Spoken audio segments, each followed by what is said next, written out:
ધોરણ 12 આંકડાશાસ્ત્ર પ્રકરણ નંબર 5 ભાગ 2 માં ચાલે છે. હવે સાતમો દાખલો કાલે આપણે ગણ્યો તો વિભાગ ઈ માં. આજે આઠમો દાખલો ગણીએ છીએ. દાખલા નંબર 8 માં એવું આપ્યું છે કે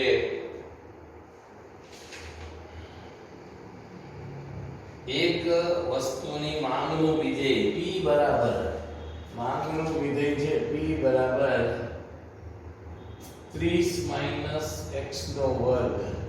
આ 30 x નો વર્ગ છેદમાં 10. હવે તમને એમ કીધું છે કે મહત્તમ આમદની માટે માંગ અને કિંમત શોધો. તો મહત્તમ આમદની માટે માંગ અને કિંમત બે શોધવાનું છે. માંગ અને કિંમત.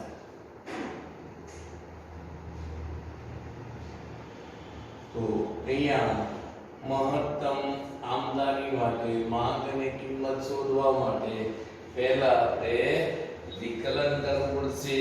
તો એ વિકલન માટે વિધેય શોધવું પડે. તો માંગનું વિધેય પૂછે તો એ માંગના વિધેયને આપણે જોઈએ.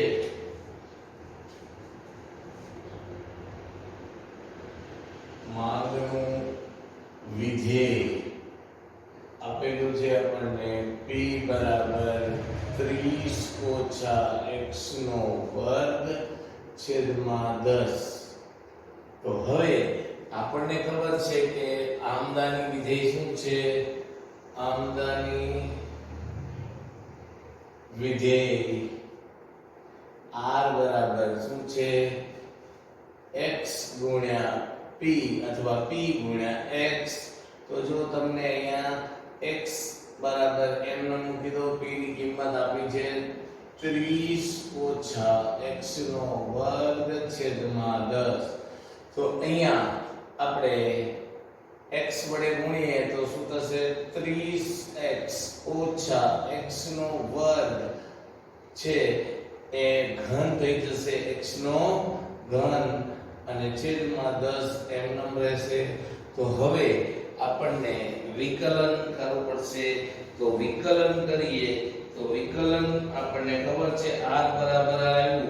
તો હવે વિકલન આપણને ખબર છે શોધવા માટે dr dx બરાબર. તો આનું વિકલન કરો તો 30 માઈનસ, હજુ અહીંયા એક આવે, એક લખવો હોય તો લખો, ન લખો તો વાંધો નહીં, માઈનસ 3x નો વર્ગ છેદમાં 10. એટલે એનું વિકલન થાય 30 3x નો વર્ગ છેદમાં આ 10 વિકલન થયું. હવે સાથે સાથે આપણે ડબલ વિકલન પણ શોધી લઈએ, કારણ કે એ ડબલ વિકલનનો આપણને ઉપયોગ આવશે. તો ડબલ વિકલન d square r upon dx નો સ્ક્વેર.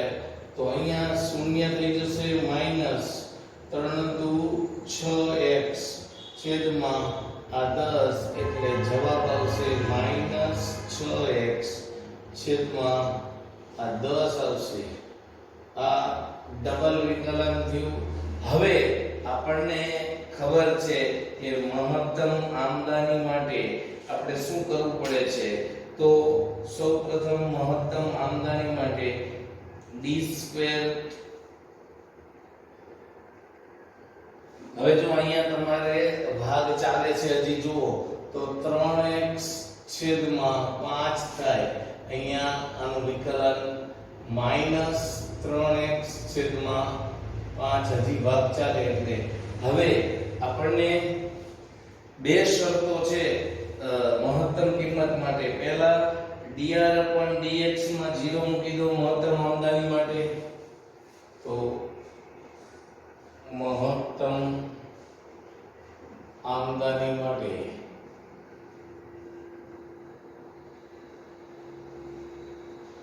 dr dx પહેલું છે બરાબર 0 મૂકી દો તો હવે તમને x ની બે કિંમતો મળે તો dr/dx માં 0 મૂકો તો dr/dx શું આવ્યું છે 30 ઓછા 3x નો વર્ગ છેદમાં 10 બરાબર 0 તો જો આને આ બાજુ લઈ જાઓ તો 30 ઓછા બરાબર 3x નો વર્ગ છેદમાં 10 આને આ બાજુ લઈ જાઓ તો ગુણાકારમાં આવશે એટલે 30 ગુણ્યા 10 અને આ છે આ બાજુ લઈ જાઓ તો એ ભાગાકારમાં આવશે એટલે x નો વર્ગ હવે અહીંયા તમે જુઓ માટે x નો વર્ગ બરાબર શું થશે x નો વર્ગ આ 300 ભાગ્યા 10 સોરી 3 એટલે x નો વર્ગ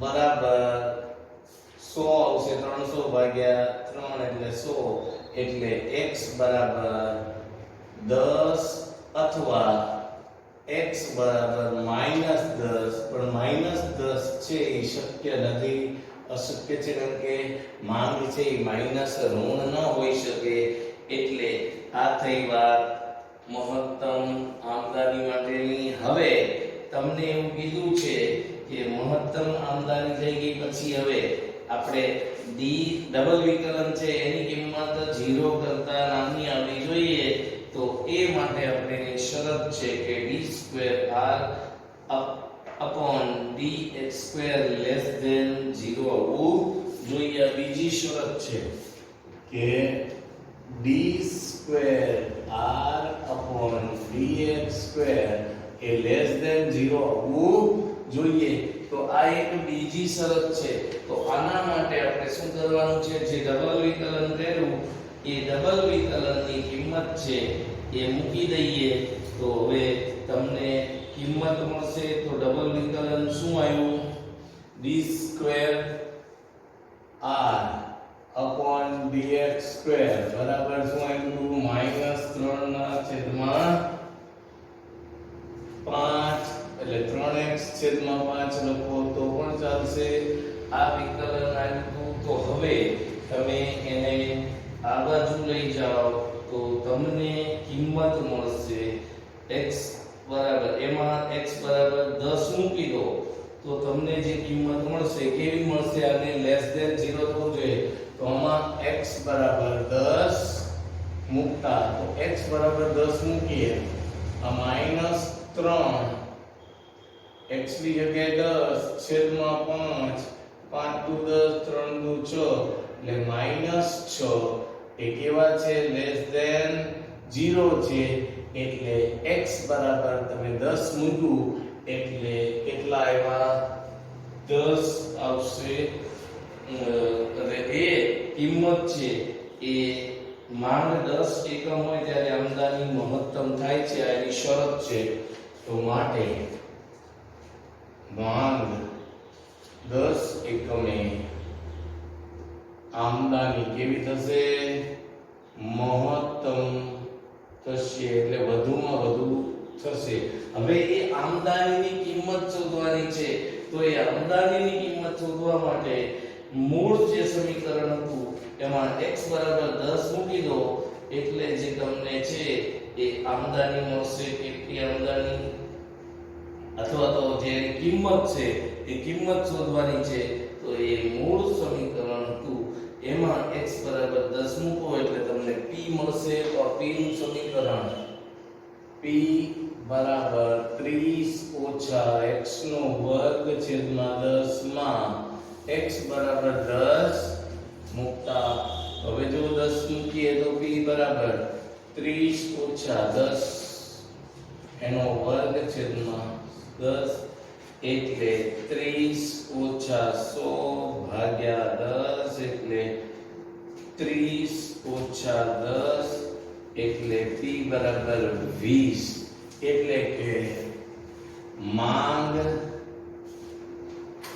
x બરાબર 10 અને કિંમત p બરાબર 20 હોય ત્યારે આમદની મહત્તમ થશે. અહીંયા આ દાખલો આપણો પૂરો થાય છે. ફરીથી એકવાર રિપીટ કરું. સૌપ્રથમ શું કરવાનું છે, જે p માંગનું વિધેય આપ્યું છે એ એમનામ તમારે લખવાનું, પછી એનું વિકલ એને r આમદાની વિધેયમાં ફેરવવાનું, એટલે r બરાબર x ગુણ્યા p અથવા p ગુણ્યા x. પછી એનું વિકલન કરવાનું, ડબલ વિકલન કરવાનું. પછી મહત્તમ આમદાની માટેની બે શરતો છે. એક dr/dx માં x બરાબર 0 મૂકી દેવાનું, અને પછી જે ડબલ વિકલન આવ્યું હોય એ ડબલ વિકલનની કિંમત છે એ લેસ ધેન 0 આવે તો તમારે સમજવાનું કે એ કિંમતે અને માંગે એ આમદાની છે એ મહત્તમ થશે. હવે આપણે દાખલા નંબર 9 જોઈએ. દાખલા નંબર 9. હવે દાખલા નંબર 9 માં આટલું છે કે માંગનું વિધેય તમને એવું કીધું છે કે x બરાબર 3/60 - p. તો મહત્તમ આમદાની માટેની માંગ શોધવાની છે અને તે માંગ માટેની કિંમત શોધો, અને એ મહત્તમ આમદાની કેટલી થાય એ પણ મેળવવાનું છે. તો અહીંયા તમારે x બરાબર તમને આવું આપ્યું છે માંગનું વિધેય x નો બરાબર 3/60 - p. તો અહીંયા તમારે શું કરવાનું છે, p ને સૂત્રનો કરતા બનાવવાનું છે. તો આને આમ લઈ જઈએ તો શું થશે, x / 3 બરાબર 60 - p. p ને આ બાજુ લઈ જાઓ, આખું સમીકરણ આ બાજુ જાય, તો માટે p બરાબર 60 - x ના છેદમાં 3. આ આપણું માંગનું વિધેય થઈ ગયું.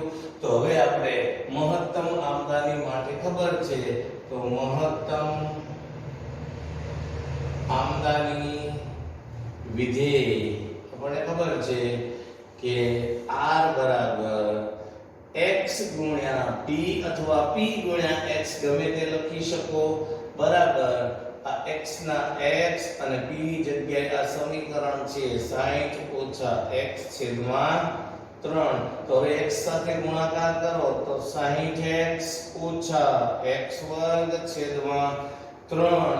આ r ની કિંમત મળી. હવે આપણે વિકલન કરીએ. વિકલન માટેનું સૂત્ર આપણને ખબર છે કે dr/dx બરાબર 60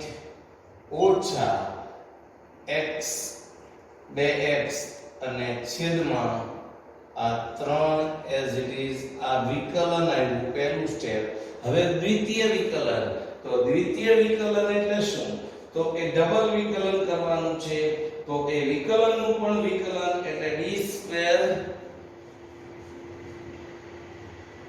r છેદમાં dx² બરાબર 0 - 2 x ની એક ઘાત ઘટી જાય એટલે છેદમાં 3 એટલે -2/3.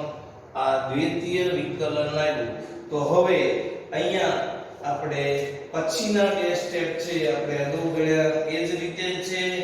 મહત્તમ આમદાની માટે પહેલા શું કરવાનું છે, વિકલન જે શોધ્યું એમાં 0 મૂકો, અને પછી દ્વિતીય વિકલન છે એ લેસ ધેન 0 હોય તો તમને કિંમત મળી જશે. તો હવે પહેલા મહત્તમ આમદાની માટે મહત્તમ આમદાની માટે પહેલું સ્ટેપ છે કે dr/dx બરાબર 0 મૂકીએ તો dr/dx શું આવ્યું છે, 60x - x નો વર્ગ છેદમાં 3 બરાબર 0. તો હવે અહીંયા તમે જો તો અહીંયા આને 0 મૂકીએ તો શું થશે, આ સ્ટેપ છે આ બાજુ આવી જાય તો અહીંયા 60x બરાબર x વર્ગ છેદમાં 3. હવે તમે જુઓ તો આ જે 3 છે એ ગુણાકારમાં જાય તો 3 ગુણાકારમાં જાય એટલે 180 બરાબર 2x થશે. સોરી, અહીંયા x નો વર્ગ છે 2x છે વિકલન અહીંયા, એટલે 60 ઓછા આ 2x છે એટલે અહીંયા 2x. હવે આ 30 આ બાજુ 3 આ બાજુ જાય તો 60 છે, અહીંયા 60 જ છે એટલે 60 ઓછા 2x upon 3 એટલે 60 ગુણ્યા 3 બરાબર 2x એટલે 180 ભાગ્યા 2 બરાબર x એટલે x બરાબર 90 હોય ત્યારે x એટલે માંગ 90 હોય ત્યારે આમદાની મહત્તમ થશે. માંગ 90 એકમ હોય ત્યારે આમદાની મહત્તમ થશે. હવે બીજું સ્ટેપ છે એ ડબલ વિકલન છે, એની કિંમત લેસ ધેન 0 હોવી જોઈએ. તો દ્વિતીય વિકલન છે d²r/dx² લેસ ધેન 0. તો આની કિંમત જુઓ તમે 2 તૃતીયાંશ છે લેસ ધેન 0 છે એટલે અહીંયા આ બેયનું સમાધાન થાય છે એટલે x બરાબર તમારે હવે 90 હોય ત્યારે આમદાની મહત્તમ થશે. હવે તમારે શું કરવાનું છે, p ની કિંમત શોધવાની છે. તો p બરાબર અહીંયા 60 આવશે. p ની કિંમત શોધવા માટે x બરાબર શું કરવાનું છે, 90 મૂકી દેવાનું છે. તો p બરાબર શું આપ્યું છે આપણને, p શોધવા માટે તમને જે કિંમત આપી છે 60 ઓછા x ના છેદમાં 3, તો એમાં x બરાબર તમે 90 મૂકો તો p બરાબર માં x બરાબર 90 મૂકતા તો હવે અહીંયા 60 ઓછા 90 ભાગ્યા 3 એટલે 60 ઓછા 30 બરાબર 30. એટલે હવે માંગ 90 અને કિંમત 30 હોય ત્યારે આમદાની મહત્તમ થશે. હવે એ કેટલી આમદાની એ તમને શોધવાનું કીધું છે. તો એ માટે તમારે શું કરવાનું છે, જે મૂળ સમીકરણ છે r નું એમાં તમારે x ની કિંમત મૂકવાની છે. તો મૂળ સમીકરણ શું છે r નું, તો 60x ઓછા x નો વર્ગ છેદમાં 3 જે મહત્તમ આમદાની. r બરાબર શું છે, જો r બરાબર 60x માઈનસ x નો વર્ગ અને છેદમાં આ 3, તો આ મહત્તમ આમદાની છે એમાં તમારે x ની જગ્યાએ શું મૂકવાનું છે, 90 મૂકવાના છે. માં x બરાબર 90 મૂકતા તો x ની કિંમત 90 મૂકીએ તો આ 60 ગુણ્યા 90 માઈનસ 90 નો વર્ગ છેદમાં 3 એટલે 6 નવા 5400 માઈનસ 9 8100 છેદમાં 3 એટલે 5400 માઈનસ 27 તેરી 81 27 એટલે 2700 રૂપિયા મહત્તમ આમદાની થશે. એ આમદાની 2700 રૂપિયા થાય છે. હવે માંગ 90 અને કિંમત 30 હોય ત્યારે મહત્તમ આમદાની રૂપિયા 2700 મળશે. આવું વાક્ય લખવું પડશે અહીંયા કે માંગ 90 અને કિંમત 30 હોય ત્યારે આમદાની 2700 રૂપિયા થશે. ત્યારે આમદાની રૂપિયા 2700 થશે. આ રીતે અહીંયા દાખલા નંબર 9 પૂરો થાય છે. હવે આપણે દાખલા નંબર 10 છે એ અગાઉ ગણ્યો એવો જ છે. તમારું હોમવર્ક 11 અને 12 છે, એમાંથી 11મો દાખલો હું ગણાવું છું અને 12મો દાખલો તમારું હોમવર્ક. આ પાંચે દાખલા તમારે ગણી નાખવાના. ઘરે રહો, સલામત રહો વાળી વાત છે, પણ એ પહેલા આપણે હજી એક દાખલા નંબર 11 ગણીએ. હવે દાખલા નંબર 11 માં નફાનું વિધેય આપ્યું છે તમને 40x 10,000 ઓછા 0.x નો વર્ગ. તો હવે તમને એવું કીધું છે કયા ઉત્પાદને તેનો નફો મહત્તમ થશે અને મહત્તમ નફો પણ શોધો. અહીંયા પણ ઓલાની જેમ જ છે. પહેલા આનું વિકલન કરો, ડબલ વિકલન કરો, 4 સ્ટેપ યાદ રાખવાના છે. પછી વિકલનની કિંમત છે એમાં બરાબર 0 મૂકી દેવાનું. dp/dx થશે. અહીંયા નફાનું વિધેય છે એને p વડે આપણે દર્શાવીએ છીએ એટલે dp/dx થશે. એને બરાબર 0 મૂકી દો. પછી ડબલ વિકલનમાં એની કિંમત છે એ 0 કરતા નાની આવવી જોઈએ અને એ જો નાની આવે તો આપણો નફો મહત્તમ થાય. અને એ મહત્તમ નફો શોધવા માટે પાંચમું સ્ટેપ અહીંયા આવશે. x બરાબર જે કિંમત આવે x ની એ કિંમત અહીંયા તમારે મૂકવાની છે એટલે મહત્તમ નફો પણ મળી જશે. તો આપણું નફાનું વિધેય છે p બરાબર, જો તમને નફાનું વિધેય આપ્યું છે, નફાનું વિધેય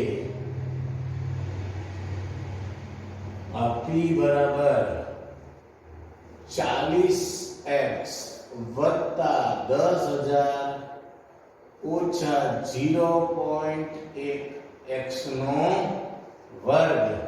હવે આ વિધેય છે એને વિકલન કરીએ તો માટે અહીંયા p છે એટલે dp/dx થશે.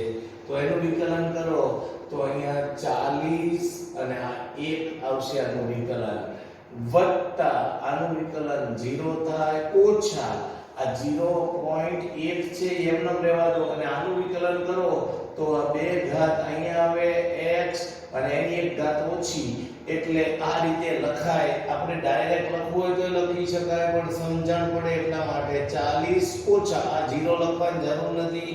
0.2 આ બેનો ગુણાકાર કરો તો 0.2 x થશે. તો dp/dx આ વિકલન થયું. હજી ફરીથી એકવાર સમજી લો કે અહીંયા 40x વત્તા 10,000 ઓછા 0.x નો વર્ગ આપ્યું છે. તો 40 ના 40 અહીંયા 10,000 નું 0 થઈ જાય. પછી આ બેનો ગુણાકાર કરો તો 0.2 x ની એક ઘાત ઓછી. ડાયરેક્ટ આવી રીતે પણ કરી શકાય. હવે દ્વિતીય વિકલન કરીએ છીએ તો ડબલ વિકલનમાં શું થશે? d2p/dx². તો જો આનું વિકલન 0 થાય એટલે તમારો જવાબ આવશે 0.2. સીધું જ x ની એક ઘાત ઘટી જાય છે. તો આ થઈ વાત આપણે વિકલન અને ડબલ વિકલનની. તો હવે મહત્તમ નફા માટે પહેલી શરત છે. તો જો પહેલું મહત્તમ નફા માટે પહેલી શરત છે કે dp/dx માં 0 મૂકો મહત્તમ નફા માટે. આ dp/dx બરાબર 0 મૂકીએ તો dp બરાબર શું છે? 40 ઓછા 0.2x બરાબર 0.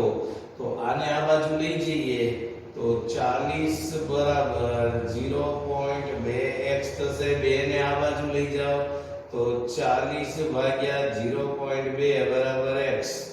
તો માટે x બરાબર શું થશે? 40 ભાગ્યા, આમ જુઓ તો 400 ભાગ્યા 2 થાય એટલે 400 ભાગ્યા 2 કરો, અહીંયા એક પોઈન્ટ કાઢો એટલે 200 આવશે. x બરાબર 200 આવશે. આ x ની કિંમત કેટલી આવી? 200. તો હવે આ x ની કિંમત 200 આવી. બીજી શરત છે આપણી ડબલ વિકલન છે એ કેવું થવું જોઈએ 0 કરતા નાનું એ છે જ. આ પહેલી શરત. બીજી શરત છે કે d2p/dx લેસ ધેન 0 થવું જોઈએ. તો આની કિંમત જો તમે એ d2p/dx લેસ બરાબર કેટલા છે એ લેસ બરાબર -2 છે. -0.2 એ કેવા છે લેસ ધેન 0 જ છે. એટલે આપણી શરત છે માન્ય છે. તો એવું કહેવાય કે x બરાબર 200 એકમે નફો મહત્તમ થશે. હવે એ કેટલો થશે એ તમને પૂછ્યું છે. તો આ x બરાબર 200 મૂળ વિધેયમાં મૂકો કિંમત માં મૂકતા. તો જો મૂળ વિધેય શું હતું આ p બરાબર 40x વત્તા 10,000 ઓછા 0.1 અને x નો વર્ગ. હવે અહીંયા તમે x ની જગ્યાએ 200 મૂકો. આ 200 આ વત્તા 10,000 ઓછા 0.1 અને 200 નો વર્ગ. તો જો હવે 4 દુ 8 8000 થશે વત્તા 10,000 ઓછા આ 0.1 એમનો રહેવા તો 200 નો વર્ગ કરો તો 40,000 થશે. એને ગુણ્યા 0.1 છે એટલે 18,000 માઈનસ 4,000 થઈ જશે એટલે કે 14,000 આપણો જવાબ આવશે. તો આને આ રીતે લખાય કે x બરાબર 200 એકમે નફો મહત્તમ થશે અને મહત્તમ નફો રૂપિયા 14,000 થશે આવું કહેવાય. તો અહીંયા મહત્તમ નફા માટે તમારે ધ્યાનમાં રાખવાનું છે કે પહેલા જે નફાનું વિધેય છે એનું વિકલન કરો, દ્વિતીય વિકલન કરો, પછી બે શરતો છે કે મહત્તમ નફા માટે dp/dx બરાબર 0 મૂકી દો અને d પછી દ્વિતીય વિકલનની કિંમત છે એ 0 કરતા ઓછી હોવી જોઈએ. તો એ ઓછી છે એટલે તો આ બે શરત હોય તો જ થશે. અને x બરાબર 200 આવ્યા તો 200 એકમે નફો મહત્તમ થશે. પણ એ કેટલો થશે નફો? તો એ માટે x બરાબર 200 મૂકી દો મૂળ વિધેયમાં. તો મૂળ વિધેય આવ્યું તો આપણને એમાં 200 મૂક્યા એટલે p ની કિંમત 14,000 એટલે કે x બરાબર 200 એકમે નફો મહત્તમ થશે. અને એ મહત્તમ નફો કેટલો? તો રૂપિયા 14,000 હશે. અહીંયા આપણો E વિભાગ પૂરો થયો. હવે આપણે F વિભાગના એક બે દાખલા ગણીશું કારણ કે F વિભાગમાં લગભગ 5 માર્કનું છે તો એ 5 માર્કમાં પૂછાતો નથી. પણ આપણે આપણી ગણતરી માટે એક કે બે દાખલા ગણીશું. ઘરે રહો, સલામત રહો. જય હિન્દ, જય ભારત.